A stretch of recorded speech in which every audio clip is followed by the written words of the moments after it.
Hello class. हम लोग ऊर्जा आरेख के बारे में पढ़ रहे थे, जिसमें से कुछ अणु के बारे में हमने देखा था कि ऊर्जा आरेख किस प्रकार से बनता है। आज कुछ और अणु के बारे में देखेंगे कि उनमें ऊर्जा आरेख किस प्रकार से बनता है। जैसे कि यहाँ पे है आपका N2 अणु। N2 अणु है। नाइट्रोजन का इलेक्ट्रॉनिक विन्यास 1s2 2s2 2p3 होता है। तो चलिए देखते हैं इसका ऊर्जा आरेख किस प्रकार से बनता है। सबसे पहले हमें 1s को दर्शाना पड़ेगा, उसके बाद 2s को, उसके बाद 2p को। यहाँ पे दो अणु है, इस कारण यहाँ पे दो परमाणु से मिलकर के बना है आपका N2। तो इसी कारण दो परमाणुओं के लिए हमें जो है ऊर्जा आरेख को बनाना पड़ेगा। तो ये है पहला आपका है 1s जिसमें कितने इलेक्ट्रॉन भरे हुए हैं? 2 इलेक्ट्रॉन। उसके बाद ये दूसरे परमाणु के लिए है, यह है आपके परमाणुविक कक्षक, और परमाणुविक कक्षक के मिलने से बनता है आपका आणविक कक्षक।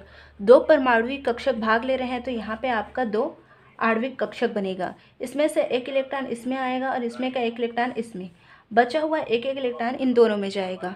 ठीक, तो यहाँ पे क्या हो रहा है, यहाँ पे जो आपका आणविक कक्षक बना है वो s ऑर्बिटल के मिलने से बना है, तो ये हो जाएगा सिग्मा 1s। ठीक, सिग्मा क्या हो जाएगा? 1s। और यहाँ पे ये तो बंधी आणविक कक्षक है, क्योंकि इसका ऊर्जा स्तर कम है, ये नीचे में बना है, तो यह है बंधी आणविक कक्षक। और यह है प्रतिबंधी आणविक कक्षक या फिर विपरीत बंधी आणविक कक्षक। इसको हम लोग क्या लिखेंगे? Sigma star 2s। उसके बाद 1s के बाद क्या आता है? आपका 2s आता है, तो यहाँ पे आ जाएगा 2s। यहाँ पे ये 2s है और दूसरे परमाणु के लिए यहाँ पे है 2s। ठीक, अब दो परमाणु कक्षक मिल रहे हैं तो यहाँ पे 2 आणविक कक्षक बनेंगे, है ना। इसमें 2 इलेक्ट्रॉन है, इसमें भी 2 इलेक्ट्रॉन है, तो इसमें का एक इलेक्ट्रॉन इसमें आएगा, इसमें का एक इलेक्ट्रॉन इसमें, बाकी जो एक इलेक्ट्रॉन बचा है इसमें आ जाएगा। तो यहाँ पे जो है ये आपका सिग्मा 2s है ना। ये क्या है? आपका सिग्मा 2s, और ये है आपका सिग्मा स्टार 2s। प्रतिबंधी है, इस कारण इसमें सिग्मा स्टार लगाए हैं। उसके बाद क्या आ जाएगा? 2p में कितने इलेक्ट्रॉन हैं? 3 इलेक्ट्रॉन है, 3 कक्षक है, सॉरी। 2p में कितने कक्षक होते हैं? 3 कक्षक। ठीक, प्रत्येक में एक एक इलेक्ट्रॉन भरा हुआ है, इसमें भी प्रत्येक में एक एक इलेक्ट्रॉन भरा हुआ है। और 3 ये है 2p और ये है आपका 2p। तो 3 परमाणु कक्षक आपस में मिल करके टोटल 6 परमाणु कक्षक मिल रहे हैं ना। तो 3 परमाणु कक्षक आपस में मिल करके 6 आणविक कक्षक का निर्माण करेंगे। पहला 2 है, उसके बाद ऊपर में 2, यहाँ पर भी 2, उसके बाद ऊपर में 1। तो इसमें से ये वाला है आपका px, ये है py और ये है pz। हमें पता है py के मिलने से पाई बॉन्ड बनता है। उसी प्रकार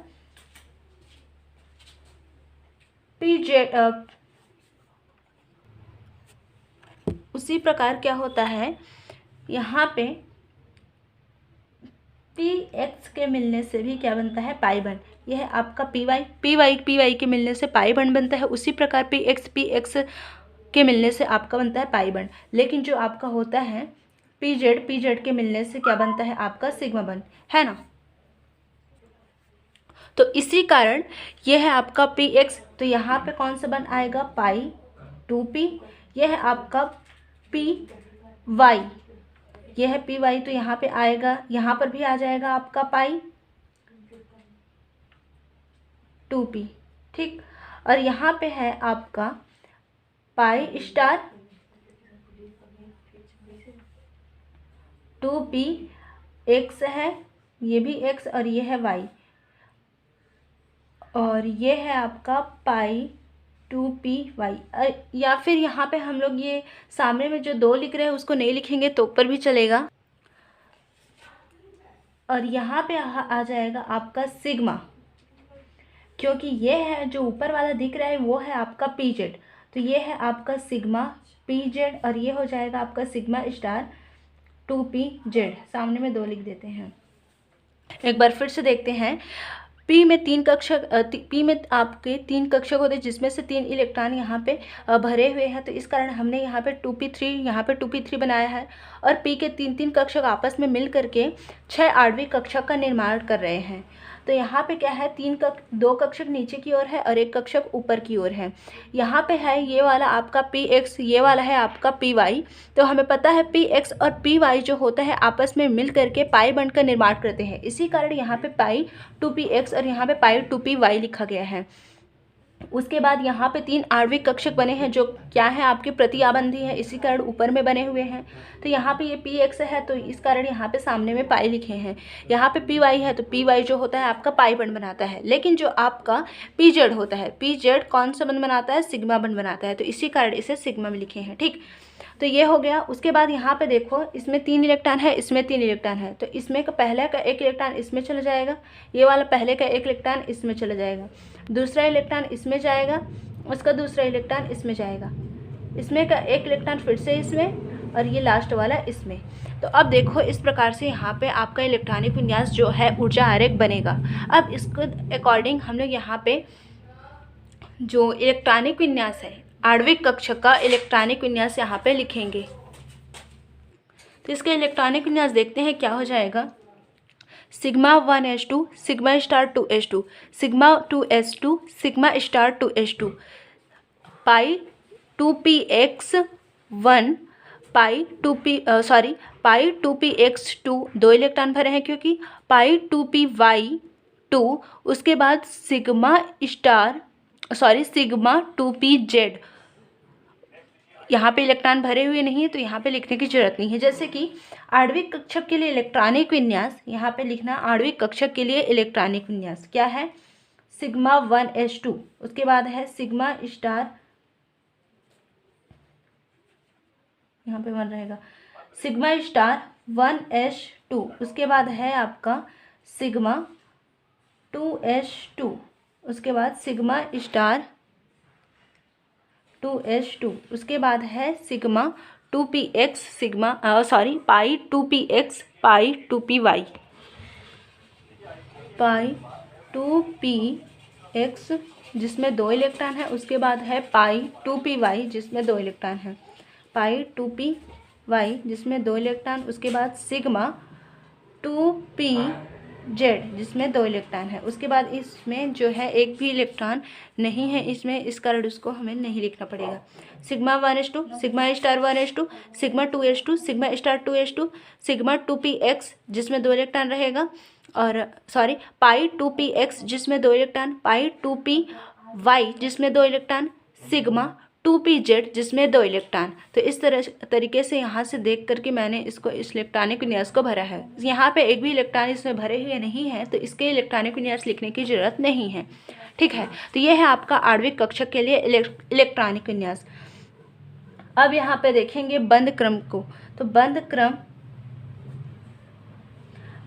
में क्या करते हैं हम लोग, विपरीत बंदी आणविक कक्षक माइनस विपरीत बंदी आणविक कक्षक करते हैं, मतलब NB माइनस NA करते हैं, है ना, और सामने में रहता है आपका हाफ NB माइनस NA, बंदी आणविक कक्षक माइनस विपरीत बंदी आणविक कक्षक। तो 1s वाला तो नहीं लेंगे, ऊपर वाला ले रहे हैं, तो इसमें 2 इलेक्ट्रॉन है बंदी आणविक कक्षक में, या फिर बॉन्डिंग मॉलिक्यूलर ऑर्बिटर में 2 2 4 2 6 7 8, कितना इलेक्ट्रॉन है, 8 इलेक्ट्रॉन। एंटी बॉन्डिंग में देखते हैं 2s से स्टार्ट कर रहे हैं तो 2 इलेक्ट्रॉन है और इसमें एक भी इलेक्ट्रॉन नहीं है, तो क्या हो जाएगा आपका 2 हो जाएगा। तो देखो यहाँ पे 8 में 2 जाएगा 6 आ जाएगा, है ना, और 2 से हम लोग जब भागित करेंगे तो यहाँ पे आ जाएगा आपका 3। तो बंद क्रम यहाँ पे आया है 3। इसका मतलब ये है कि नाइट्रोजन और नाइट्रोजन का जो परमाणु होगा, नाइट्रोजन परमाणु होगा, उनके बीच कौन सा बंध बनेगा, ट्रिपल बंध बनेगा। ठीक, तो इस प्रकार हमने N2 अणु के ऊर्जा आरेख के बारे में बात की है। N2 अणु का ऊर्जा आरेख इस प्रकार से बनता है। उसी प्रकार आप लोग ऑक्सीजन का बनाइएगा और फ्लोरीन का बनाइएगा। ठीक, ऑक्सीजन और फ्लोरीन का बनाना जरूरी है। अब आगे देखना है अनुनाद, रेजोनेंस को। तो अनुनाद क्या होता है, कुछ यौगिक को केवल एक ही संरचना वाले सूत्र द्वारा नहीं लिखा जा सकता जिससे उस यौगिक की सभी गुणों की व्याख्या की जाए। कोई अणु ऐसा होता है जिसमें एक संरचना के द्वारा हम लोग उस अणु के सभी गुणों को नहीं बता पाते हैं। एक ही संरचना सूत्र के द्वारा जो अणु है आपका, जैसे कि O3, तो यहाँ पे एक ही संरचना सूत्र के द्वारा हम लोग O3 के सभी गुणों को नहीं बता सकते हैं। तो उसके लिए हमें एक से अधिक संरचना बनानी पड़ती है, जिसे हम लोग कहते हैं रेजोनेंस। एक बार फिर से, कुछ यौगिक या फिर कुछ अणु ऐसे होते हैं जिनके गुणों को हम लोग एक ही संरचना सूत्र के द्वारा व्यक्त नहीं कर पाते हैं। उसके लिए हमें एक से अधिक संरचनाएं बनानी पड़ती है, जिसे हम लोग कहते हैं अनुनाद। तो कुछ यौगिक को केवल एक ही संरचना वाले सूत्र द्वारा नहीं लिखा जा सकता, जिससे उस यौगिक के सभी गुणों की व्याख्या की जा सके। उस स्थिति में उसके एक से अधिक संरचना सूत्र लिखे जाते हैं, जिनसे उस यौगिक के अधिकांश ज्ञात गुणों की व्याख्या हो सके। ये सभी संरचना सूत्र अनुनाद संरचना या कैनोनिकल रूप कहलाते हैं, तथा यह धारणा आपकी अनुनाद कहलाती है। सभी अनुनाद संरचनाएं एक साथ लिखने पर वह समूह अनुनाद संकर कहलाता है। ठीक, जैसे कि उदाहरण देख रहे हैं हम लोग O3 जिसका परमाणु क्रमांक ऑक्सीजन, O3 जो है 3 ऑक्सीजन के मिलने से बना है। ऑक्सीजन जो है 3, यहाँ पे O3 जो है, जो ओजोन है, वो 3 ऑक्सीजन के मिलने से बना है ना। तो अब इसका एक ऑक्सीजन के बाह्यतम कक्ष में कितना इलेक्ट्रॉन होता है? जैसे कि यहाँ पे आपका O3 है, O3 अणु है। इसमें से जो ऑक्सीजन होता है, ऑक्सीजन का परमाणु क्रमांक कितना होता है? 8 होता है। इसके बाह्यतम कक्ष में कितने इलेक्ट्रॉन होते हैं? 6। तो यहाँ पे एक ऑक्सीजन के बाह्यतम कक्ष में 6 इलेक्ट्रॉन हैं, तो 3 ऑक्सीजन के बाह्यतम कक्ष में कितने इलेक्ट्रॉन हो जाएंगे? 18, है ना। 3 ऑक्सीजन के बाह्यतम कक्ष में कितने इलेक्ट्रॉन हो जाएंगे? 18। तो अब O3 में जो जो गुण होते हैं उसको दर्शाने के लिए हम लोग इसके संरचना सूत्र बनाते हैं। तो वो है आपका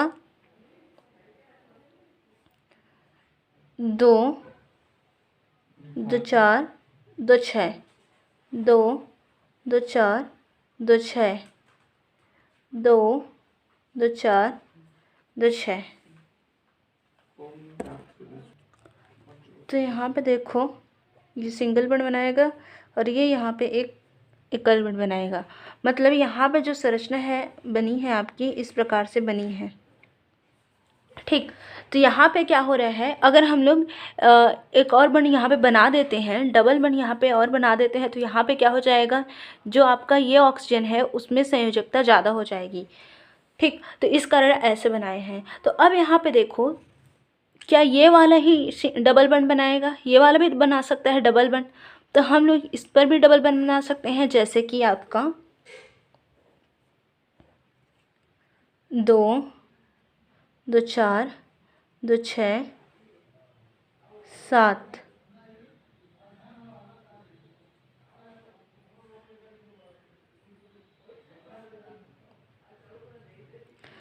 इसमें 2 2 4 2 6, 2 2 4 2 6, 2 2 4 2 6। यहाँ पे आपका डबल बॉन्ड बन गया, यहाँ पे सिंगल बॉन्ड बन गया। तो ये है कि ये वाला ऑक्सीजन भी डबल बॉन्ड बना सकता है और ये वाला ऑक्सीजन भी डबल बॉन्ड बना सकता है। लेकिन यहाँ पे हमें ये पता चल रहा है कि ये ऑक्सीजन ही डबल बॉन्ड बनाया है, और यहाँ पे देखने से ये पता चल रहा है कि ये ऑक्सीजन ही डबल बॉन्ड बना सकता है। ठीक, तो यहाँ पे हम लोग ऐसा नहीं, मतलब इसका मतलब ये है कि यहाँ पे हम लोग सभी गुण को, इस संरचना से सभी गुण को नहीं बता सकते हैं। ये वाला संरचना हमें ये बताता है कि ये 2 ऑक्सीजन जो है, ये 2 ऑक्सीजन आपस में डबल बॉन्ड बनाए हैं और ये ऑक्सीजन सिंगल बॉन्ड बनाया है। लेकिन यहाँ से हमें ये नहीं पता चल रहा है कि जो ये वाला ऑक्सीजन है वो भी डबल बॉन्ड बना सकता है या फिर नहीं बना सकता है। यहाँ से हमें पता नहीं चल रहा है। और ना ही यहाँ से, ये ऑक्सीजन सिंगल बॉन्ड बनाया है और ये वाला ऑक्सीजन डबल बॉन्ड, लेकिन वो डबल बॉन्ड ये वाला ऑक्सीजन भी बना सकता है, लेकिन यहाँ से वो हमें पता नहीं चल रहा है। तो इन दोनों संरचनाओं को मिला करके ये है आपकी अनुनादी संरचनाएं। कुछ यौगिक ऐसे होते हैं जिनके गुणों की व्याख्या हम लोग एक संरचना सूत्र के माध्यम से नहीं कर सकते, तो उसके लिए एक से अधिक हमें संरचना बनानी पड़ती है। इन सभी संरचनाओं को हम लोग अनुनाद संरचना कहते हैं और इस धारणा को क्या कहते हैं? अनुनाद कहते हैं। तो यहाँ पे ये 2 संरचनाएं इस यौगिक के सभी गुण को नहीं बता पाती है, तो इसके लिए एक और यहाँ पे इन दोनों संरचनाओं को मिला करके हम लोग यहाँ पे क्या बनाते हैं? इन दोनों संरचनाओं को मिला करके यहाँ पे यहाँ पे अनुनाद संरचना जो है आपकी, ये दोनों हैं, तो इन अनुनाद संरचना के बीच में ये तीर का निशान रहता है। इन अनुनाद संरचना के बीच में इस तीर का क्या रहता है, निशान रहता है। ठीक, इस तीर का, ये बीच से कटा हुआ नहीं है, ये ऐसी है। तो यहाँ पे क्या हो जाएगा, एक ऑक्सीजन, यहाँ पे एक ऑक्सीजन, यहाँ पे एक ऑक्सीजन, सिंगल बॉन्ड। और एक और बॉन्ड होगा जिसको हम लोग टूटी हुई रेखा से दर्शाएंगे। टूटी हुई रेखा से क्या कर रहे हैं, दर्शा रहे हैं। तो ये जो है आपकी ये संरचना इन दोनों संरचना के मिलने से बना है, तो इसे हम कहेंगे अनुनाद संकर। इसे क्या कहेंगे, अनुनाद संकर। और ये संरचना क्या है आपकी, अनुनाद संरचनाएं। ये दोनों संरचनाएं अनुनाद संरचनाएं, और ये है इन दोनों संरचनाओं के जो मिलने से बना है वो है अनुनाद संकर। इस संरचना से हमें ये पता चल रहा है कि ये दोनों ही ऑक्सीजन डबल बॉन्ड बना सकती है। ठीक, तो ये दोनों ही ऑक्सीजन क्या बना सकती है, डबल बॉन्ड बना सकती है। तो इसका मतलब ये है कि अनुनाद संरचनाओं के मिलने से, अनुनाद संरचना के मिलने से, या फिर अनुनाद संकर जो होता है अनुनाद संरचनाओं का योग होता है। अनुनाद संकर क्या होता है, अनुनाद संरचनाओं का योग, या फिर सभी अनुनाद संरचनाओं को एक साथ अनुनाद संकर में हम लोग व्यक्त करते हैं। ठीक, तो यहाँ पे यह है आपकी अनुनाद संकर। ये जो अनुनाद संकर है वो काल्पनिक होता है। अनुनाद संकर जो यहाँ पे बना है, या फिर यहाँ पे जो अनुनाद संरचनाएं बन रही है वो क्या होती है, काल्पनिक होती है ना। तो इस प्रकार हमने यहाँ पे O3 की अनुनाद संरचनाओं के बारे में देखा। O3 के सभी गुणों की एक संरचना सूत्र के द्वारा हम लोग यहाँ पे नहीं बता सकते हैं। तो यहाँ पे हमने उसकी संरचना बनाई, तो पहले ऑक्सीजन में डबल बॉन्ड था और दूसरी वाली जो संरचना थी उसमें दूसरे ऑक्सीजन में डबल बॉन्ड था। तो यहाँ पे ये नहीं पता चल रहा था कि जो O3 होते हैं उसके सभी गुणों का पता नहीं चल रहा था। तो यहाँ पर हमने इन दोनों संरचनाओं को मिला करके यहाँ पर अनुनाद संकर प्राप्त किया है। जो अनुनाद संकर होता है वो हमें ये बताता है कि ऑक्सीजन के प्रत्येक ऑक्सीजन डबल बॉन्ड बनाने की क्षमता रखता है। ठीक, अब वो देखते हैं दूसरा अणु है आपका कार्बोनेट आयन CO3 2- आयन। यह है आपका CO3 2- आयन। इसमें किस प्रकार की अनुनाद संरचनाएं संभव है। तो यहाँ पे देखो, कार्बन के बाह्यतम कक्ष में कितना इलेक्ट्रॉन होता है, कार्बन का परमाणु क्रमांक 6 होता है 2 और बाह्यतम कक्ष में 4 इलेक्ट्रॉन। ऑक्सीजन का परमाणु क्रमांक 8 होता है, बाह्यतम कक्ष में 6 इलेक्ट्रॉन। तो इसको गिनते हैं, कार्बन के बाह्यतम कक्ष में 4 इलेक्ट्रॉन हैं, ऑक्सीजन के बाह्यतम कक्ष में 6 इलेक्ट्रॉन हैं और इसके 3 परमाणु हैं और 2- है। इसका मतलब यहाँ पे 2 इलेक्ट्रॉन आकर के जुड़ा है। तो कितना हो जाएगा, 18 + 2 कितना हो जाएगा, 22। तो अब इस 22 इलेक्ट्रॉन को हमें लुईस संरचना के माध्यम से दर्शाना है। तो चलिए देखते हैं अनुनाद संरचनाओं को। तो यहाँ पे CO3 2- आयन की अनुनाद संरचनाएं निम्न प्रकार से बन सकती हैं। यहाँ पे ऑक्सीजन है जिसके बाह्यतम कक्ष में कितने इलेक्ट्रॉन होता है, 6 इलेक्ट्रॉन, है ना। यहाँ पे कार्बन है और कितने इलेक्ट्रॉन हैं, और 2 इलेक्ट्रॉन हैं, 2 2 4 2 6 2 2 4 2 6 और यहाँ पे 1 इलेक्ट्रॉन, यहाँ पे 1 इलेक्ट्रॉन और यहाँ एक। तो ये कार्बन जो है इसके साथ बंध बना लिया है और ये यहाँ से एक बंध बना लेंगे, क्योंकि 1 इलेक्ट्रॉन बाहर से हम लोग इसमें 2 इलेक्ट्रॉन हम लोग बाहर से प्रवेश करवाए हैं, है ना। इसका मतलब इस ऑक्सीजन में 1 इलेक्ट्रॉन बाहर से आया है, इस ऑक्सीजन में 1 इलेक्ट्रॉन बाहर से आया है।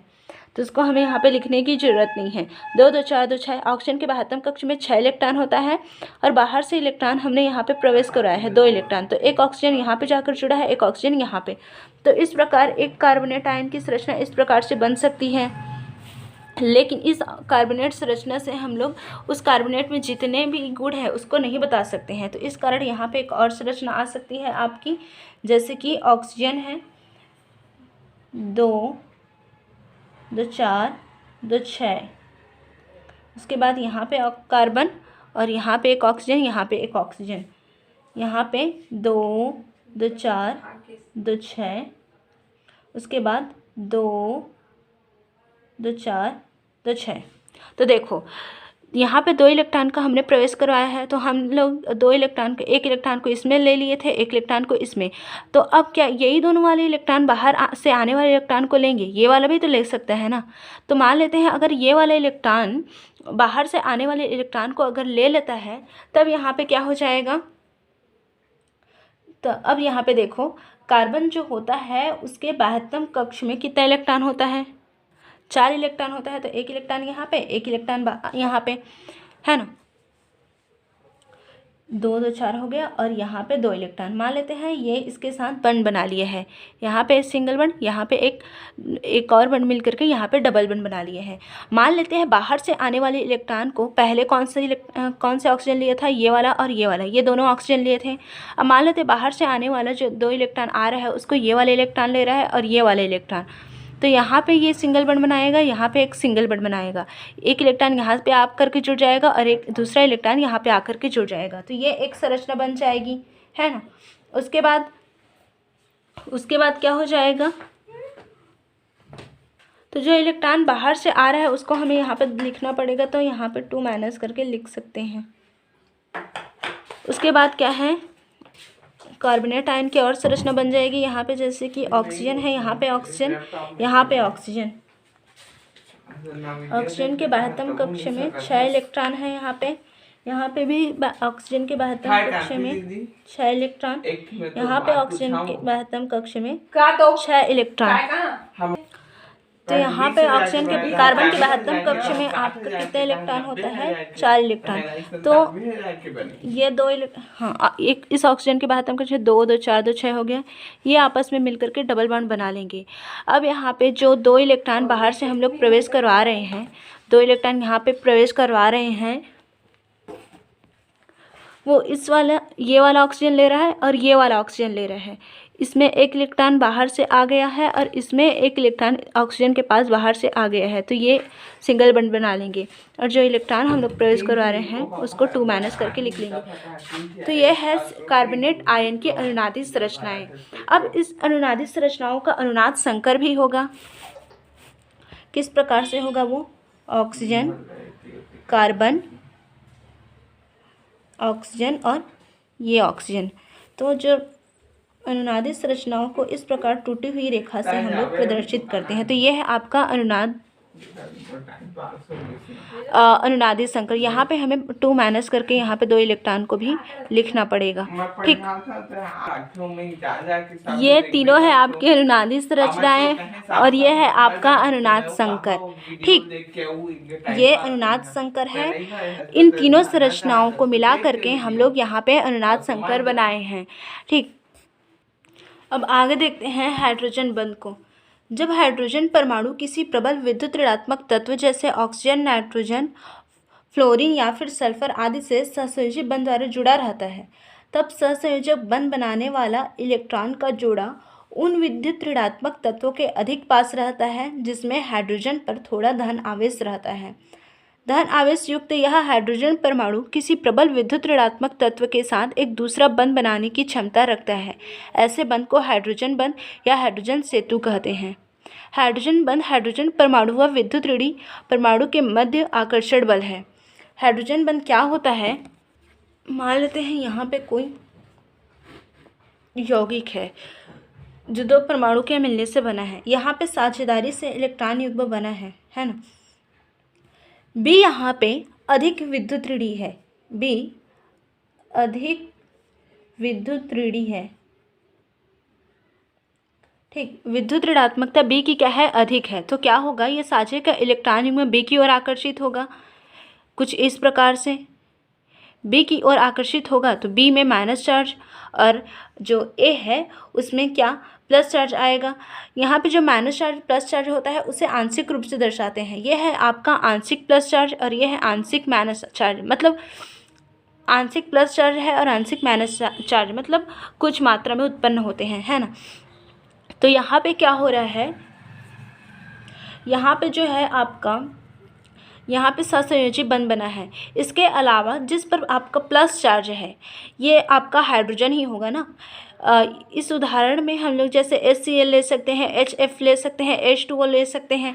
तो यहाँ पे होगा आपका हाइड्रोजन, हाइड्रोजन में प्लस चार्ज आएगा जो किसी दूसरे विद्युत ऋणात्मक तत्व से, जैसे कि सी भी एक विद्युत ऋणात्मक तत्व है, उसके साथ हाइड्रोजन बंध बनाने की क्षमता रखता है।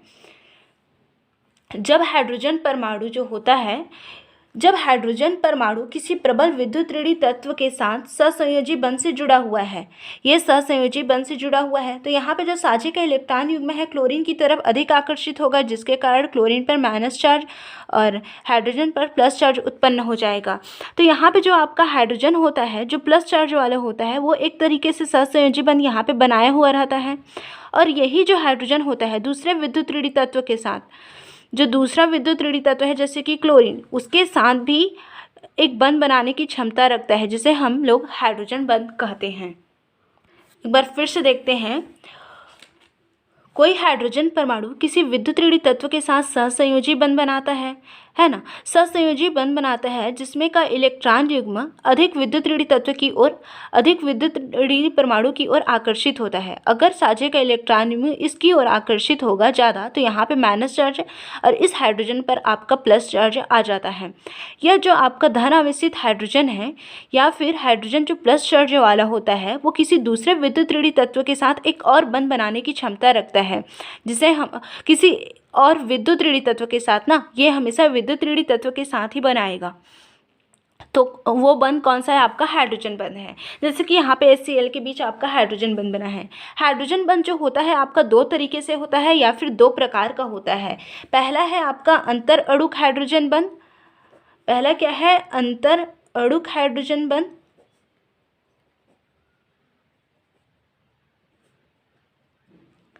और दूसरा है आपका अंतः अणुक हाइड्रोजन बंध। दूसरा क्या है? अंतः अणुक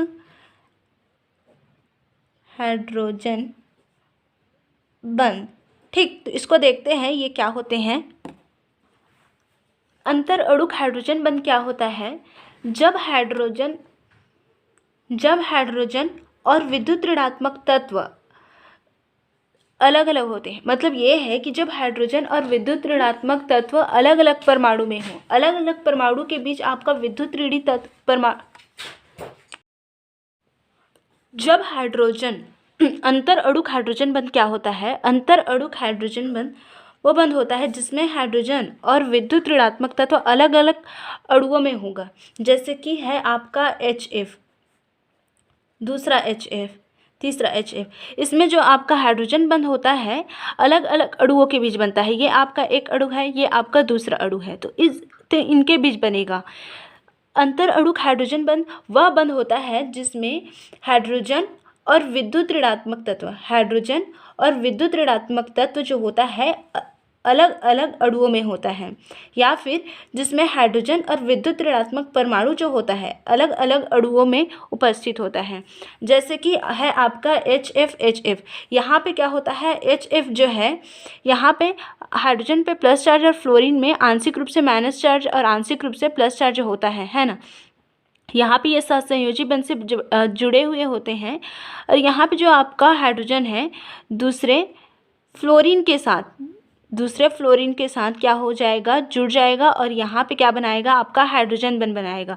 तो यहाँ पे एक HF जो है दूसरा HF के साथ जुड़ करके हाइड्रोजन बंध बना रहा है। यहाँ पे जो आपका विद्युत ऋणात्मक तत्व है दूसरे अणु में है, और यहाँ पे जो हाइड्रोजन परमाणु है वो भी दूसरे अणु में है। तो इस कारण यहाँ पे अंतर अणुक हाइड्रोजन बंध बना है। अंतर अणुक हाइड्रोजन बंध वह बंध होता है, या फिर यह हाइड्रोजन बंध उन अणुओं के परमाणु के बीच बनता है जो अलग अलग अणुओं में उपस्थित रहते हैं। यह हाइड्रोजन बंध उन अणुओं के परमाणुओं में उपस्थित होता है जो अलग अलग अणुओं में उपस्थित रहते हैं। उसके बाद देखते हैं अंतः अणुक हाइड्रोजन बंध।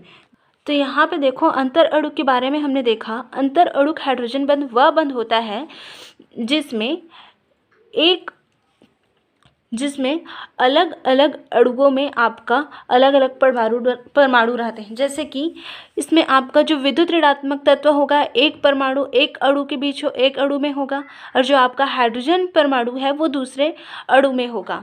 मतलब अंतर अणुक हाइड्रोजन बंध वह बंध होता है जिसमें हाइड्रोजन परमाणु और विद्युत ऋणात्मक तत्व दो भिन्न भिन्न अणुओं में होते हैं। तो इन अणुओं के परमाणु के बीच अगर जो बंध बनेगा आपका, जैसे कि आपका हाइड्रोजन बंध बन रहा है, तो वो कहलाएगा अंतर अणुक हाइड्रोजन बंध, क्योंकि इनमें अलग अलग अणु में आपके अलग जो आपके विद्युत ऋणात्मक तत्व है वो अलग अणु में है, और हाइड्रोजन जो परमाणु है वो अलग अणु में है। तो अलग अलग अणु के बीच बन रहा है, इसी कारण अंतर अणुक कह रहे हैं। उसके बाद है आपका अंतः अणुक हाइड्रोजन बंध। इसका उदाहरण है आपका ये, जैसे कि C6H12 CHOOH, यह है आपका सैलिसिलिक एल्डिहाइड। यह है आपका सैलिसिलिक एल्डिहाइड। इसमें अंतः अणुक हाइड्रोजन बंध पाया जाता है। इसका मतलब ये है कि इस यहाँ पे जो अणु बना है, इस अणु के अंदर में ही आपका हाइड्रोजन बंध पाया जाएगा। इसी कारण अंतः अणुक मतलब अणु के अंदर में ही आपका हाइड्रोजन बंध बनेगा। विद्युत ऋणात्मक तत्व इस अणु में एक ही अणु में रहता है, और हाइड्रोजन बंध विद्युत ऋणात्मक तत्व और हाइड्रोजन परमाणु एक ही अणु के अंदर में रहता है, तो उसे हम लोग अंतः अणुक हाइड्रोजन बंध कहते हैं। और जब हाइड्रोजन परमाणु और विद्युत ऋणात्मक तत्व अलग अलग अणु में उपस्थित हो, तो उनके बीच जो बंध बनेगा वो आपका अंतर अणुक हाइड्रोजन बंध कहलाएगा। इस उदाहरण को देखते हैं। तो यहाँ पे क्या है आपका C6H6 CHOOH। तो ये इसका संरचना किस प्रकार से बनेगा? यह है आपका बेंजीन। ठीक, बेंजीन के साथ कार्बन जुड़ा है, कार्बन के साथ एक हाइड्रोजन, ये वाला हाइड्रोजन जुड़ा है, और इस कार्बन से क्या जुड़ा है? एक ऑक्सीजन जुड़ा है। तो ऑक्सीजन डबल बॉन्ड बनाता है। और उसके बाद क्या है? इस बेंजीन से ये वाला ऑक्सीजन जुड़ा है, और इस ऑक्सीजन से ये हाइड्रोजन जुड़ा है। तो ये हो गया आपका एक अणु है जिसका नाम है आपका सैलिसिलिक एल्डिहाइड। तो इसमें एक ही अणु के अंदर में विद्युत ऋणात्मक तत्व होता है और हाइड्रोजन परमाणु होते हैं, और इस अणु के अंदर में ही आपका क्या बन जाता है? हाइड्रोजन बंध। तो जब हाइड्रोजन बंध एक अणु के अंदर में ही बनता है तो वो कहलाता है आपका अंतः अणुक हाइड्रोजन बंध। या फिर ये कह सकते हैं, जब हाइड्रोजन परमाणु और विद्युत ऋणात्मक तत्व ये दोनों परमाणु एक अणु के अंदर में ही रहता है, तो उसे कहेंगे अंतः अणुक हाइड्रोजन बंध। C6H12 क्या है? ये आपका अंतः अणुक हाइड्रोजन बंध का उदाहरण है। अंतर अणुक हाइड्रोजन बंध का उदाहरण है HF, H2O, एथिल अल्कोहल मतलब C2H5OH। ये सभी अंतर अणुक हाइड्रोजन का उदाहरण है। ठीक, H2O द्रव है लेकिन H2S गैस है, कारण सहित समझाइए।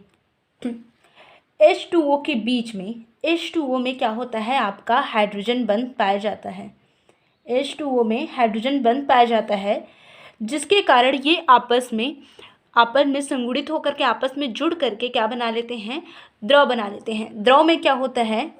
द्रव और गैस में अंतर देखें तो द्रव में जो पार्टिकल होते हैं पास पास होते हैं, किसकी अपेक्षा? गैस के अपेक्षा। गैस में क्या होते हैं? बहुत दूर दूर में होते हैं, लेकिन द्रव में कुछ पास पास होते हैं। तो क्या होता है? H2O में हाइड्रोजन बंध पाया जाता है। इस हाइड्रोजन बंध के कारण वो क्या होते हैं? आपस में संगुणित हो जाते हैं और द्रव फॉर्म में रहते हैं।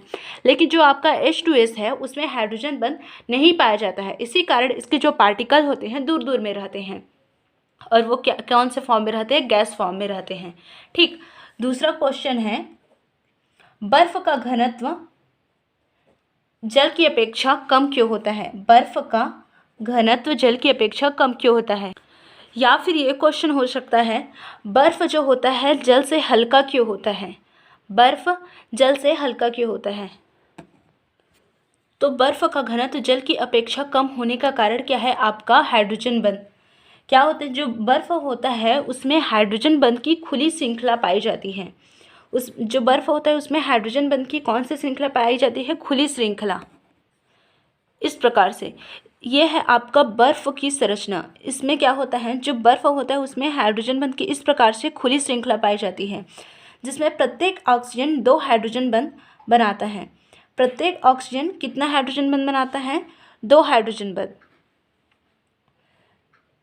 यहाँ पे जैसे कि ये ऑक्सीजन है आपका, ये क्या है? बीच वाला ऑक्सीजन है, ये यहाँ से हाइड्रोजन बंध बनाया है, ये यहाँ से हाइड्रोजन बंध बनाया है। ये भी ऑक्सीजन है, यहाँ से हाइड्रोजन बंध, और यहाँ से हाइड्रोजन बंध। तो प्रत्येक ऑक्सीजन जो होता है 2 हाइड्रोजन बंध बनाता है।